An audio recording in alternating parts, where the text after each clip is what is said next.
ছাত্রদল আনুষ্ঠানিকভাবে ফেঁসে যাচ্ছে। শিবির অলরেডি জিতে গেছে রাষ্ট্রীয়ভাবে।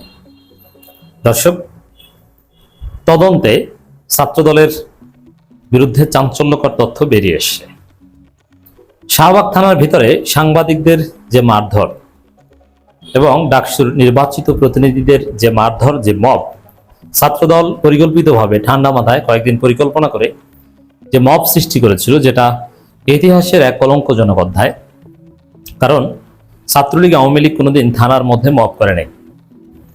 তারা মবের রাজনীতি করতো না, তারা সরাসরি ফ্যাসিস্ট ছিল।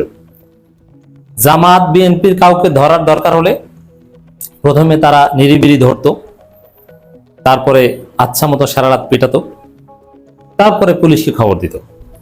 আওয়ামী লীগ ছাত্রলীগের সময় আওয়ামী লীগ ছাত্রলীগের শত নির্যাতনের মধ্যে পুলিশ ছিল মার না খাওয়ার একটা ভরসাস্থল, যে পুলিশ এবার ধরে নিয়েছে, এবার আমাকে মারবে না।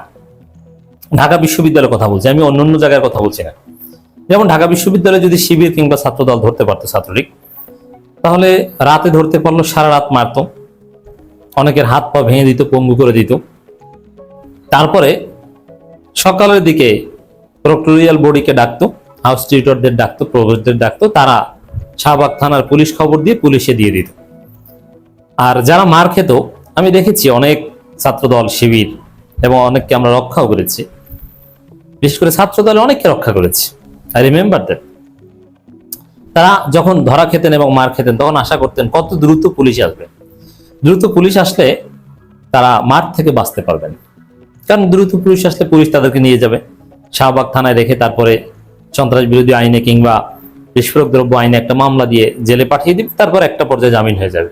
কিন্তু যতক্ষণ ছাত্রলীগের হাতে থাকবে ততক্ষণ পর্যন্ত ভয়ানক মার খেতে হবে। আওয়ামী লীগের সময়ও পুলিশ, শাহবাগ থানা এগুলো ছিল মার খাওয়ার টার্মিনেশন। আর এখন শাহবাগ থানার ভিতরে বসে সাংবাদিকদের কানের পর্দা ফাটিয়ে দেওয়া হয় আর নির্বাচিত প্রতিনিধিদের দাঁত ভেঙে দেওয়া হয়। আপনি বুঝতে পারছেন কোন মবক্রেসির মধ্যে আছেন এবং কোন অসভ্য রাষ্ট্রে আপনি বসবাস করছেন, যে রাষ্ট্রের আইন শৃঙ্খলা বলতে কিছু নাই। থানার ভিতরে বসে আপনাকে মারলো, সমস্ত কিছুর সিসিটিভি ফুটেজ আছে, কিন্তু পুলিশ বলছে যে না, সিসিটিভি ফুটেজ দেওয়া যাবে না। আবার সব তথ্য প্রমাণ নিয়ে গেলেন, থানার ভিতরে বসে আপনাকে মারলো। আপনি মামলা নিতে গেলেন হসপিটাল থেকে এসে, বলে যে মামলা নেওয়া যাবে না, উপরে নিষেধ আছে।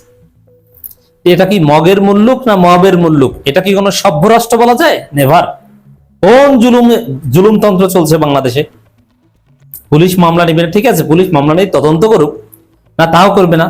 এবং অসহায় আত্মসমর্পণ পুলিশের, কোনো ব্যাখ্যা দিতে পারছে না।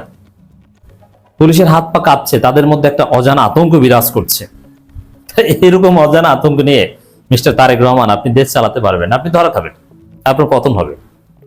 তো দর্শক, তদন্তে উঠে এলো হামলাকারী 22 ছাত্রদল নেতাকর্মীর নাম।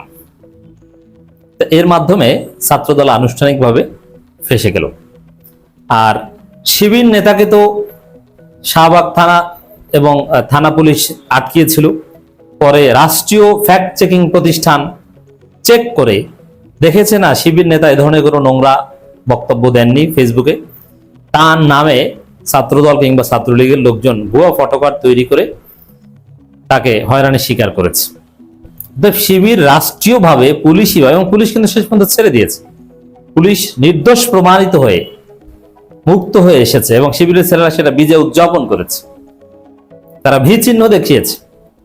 এবং পরবর্তীতে যত তদন্ত, কোথাও শিবিরের ছেলেদের এক বিন্দু পরিমাণ সম্পৃক্ততা, দোষ প্রমাণিত হয়নি।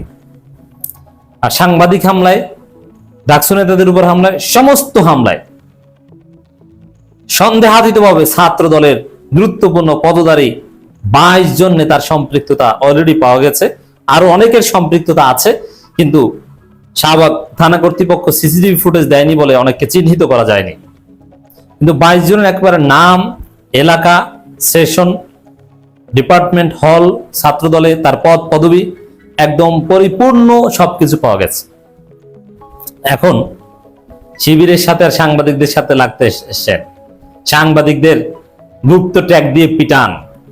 এবার মজা বুঝো বাবারা, তোমরা কারা কারা হামলা করেছো? বিশ্ববিদ্যালয়ের সমস্ত গ্রুপগুলোতে তাদের নাম পৌঁছে যাবে ছবি সহ, সোশ্যাল মিডিয়ায় তাদের ছবি সহ নাম পৌঁছে যাবে, এক একজনের জন্য এক একটা অথবা অনেক ফটোকার্ড বানানো হবে। গ্রামে গঞ্জে তার পরিবারের কাছে পৌঁছে যাবে যে তোমার ছেলে এভাবে শিক্ষার্থী নির্যাতনকারী, বড়দের সাথে বেয়াদবি করে, ডাকসু নেতাদের উপর হামলা করে এবং ঢাকা বিশ্ববিদ্যালয়ের ইতিহাসে সবচেয়ে মেধাবী ছাত্রের গায়ে লাথি মারে, সাংবাদিকদের কানের পর্দা ফাটিয়ে দেয়। এটা যখন বাবা মা দেখবে, ওই বাবা মা খুব আক্ষেপ করবে যে এই সন্তান জন্ম দিয়েছে আমি, এবং ওই ছেলেদেরকে বিয়ে করাতেও কষ্ট হবে, মেয়ে বিয়ে দিতে চাইবে না, এবং ওরা ক্যারিয়ারে ভালো কিছু করতে পারবে না, ওদের সাথে মেয়েরা প্রেম করবে না, ঘৃণা করবে। দর্শক, এবং এই তদন্তে যে নাম ঠিকানা বা যে চাঞ্চল্যকর তথ্য বেরিয়ে এসছে, তাতে প্রথম হচ্ছে যে সামাজিকভাবে ওরা ধরা খাবে, আর বিচার টুডে আর টুমোরো, হয়তো বিএনপি সরকার বিচার করবে না, যেহেতু এটা তারেক জিয়া কিংবা সালাউদ্দিন আহমেদের নির্দেশনায় হয়েছিল, প্রযোজনায় হয়েছিল, কিন্তু 50 বছর পর হলেও বিচার হবে।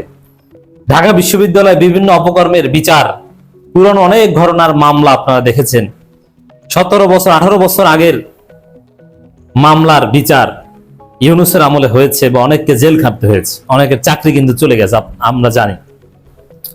সেই 2009 সালের হামলা, 10 সালের হামলা, সেগুলোতে সরকারি চাকরি করে, বিভিন্ন চাকরি করে, এরকম অনেককে ধরা হয়েছে। এর মানে 15 বছর 16 বছর পরও কিন্তু বিচারের মুখোমুখি হয়েছে, এবং অনেকে পালাতক আছে, চাকরি ছেড়ে পালিয়ে গেছে।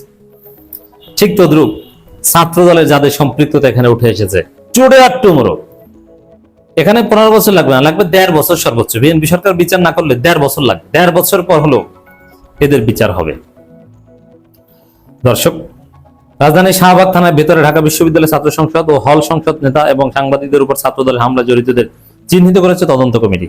ছাত্রদলের 22 নেতাকর্মীকে চিহ্নিত করে অভিযুক্তদের তালিকা প্রমাণ সহ ঢাকা বিশ্ববিদ্যালয়ের ভিসি অধ্যাপক ডক্টর বি.এম. ওবায়দুল ইসলামের কাছে হস্তান্তর করা হয়।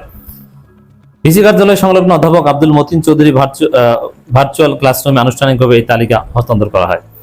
এর আগে গত 23 এপ্রিল সন্ধ্যার পর শাহবাগ হামলার ঘটনা ঘটে। পরদিন 24 এপ্রিল এই তদন্ত কমিটি গঠন করা হয়। সামাজিক যোগাযোগ মাধ্যমে একাধিক ফুটেজ বিশ্লেষণ করে 22 জনকে হামলার সাথে সরাসরি সম্পৃক্ততা পাওয়া গেছে। হামলাকারীদের বিস্তারিত তথ্য ফুটেজ সহ ঢাবি প্রশাসনকে দেওয়া হয়েছে। এর মানে জাস্ট লিখিত তদন্ত না, ফুটেজ সহ প্রমাণ। এই সময় ডাকসু বিপি সাদিক কায়েম অন্যান্য নেতারা উপস্থিত ছিলেন। অপরদিকে বিশ্ববিদ্যালয় প্রশাসনের পক্ষ প্রবিসি কোষাধ্যক্ষ এবং সকল হলের প্রভোস্টগণ উপস্থিত ছিলেন। এক জাঁকজমকপূর্ণ অনুষ্ঠানের মধ্য দিয়ে এই তদন্ত প্রতিবেদন গৃহীত হলো। ডাকসুর তদন্ত কমিটিতে বলা হয়েছে, ঘটনাস্থলে সিসিটিভি ফুটেজ দিতে শাহবাগ থানা পুলিশ অস্বীকৃতি জানানোয় হামলা জড়িতদের থাকা সত্ত্বেও অনেককে শনাক্ত করা সম্ভব হয়নি। তবে তাদের শনাক্ত করার চেষ্টা করছে ডাকসু। কেউ বাঁচতে পারবে না, ওদের 14 গোষ্ঠীর তথ্য পরিচয় সব বের করে আনা হবে। ছাত্র দল এদেরকে বহিষ্কার করতে বাধ্য হবে। তবে পর্যাপ্ত বিচার হয়তো বা 1.5 বছর লাগবে। হামলাকারীদের নাম আমি বিস্তারিত এখানে আসছি না, কারণ ওটা আমার উদ্দেশ্য নয়। তবে ঢাকা বিশ্ববিদ্যালয়ের ছেলেরা যেখানে যেখানে নাম ছবি সহ প্রচার করা দরকার, ওটা পৌঁছে দিবে।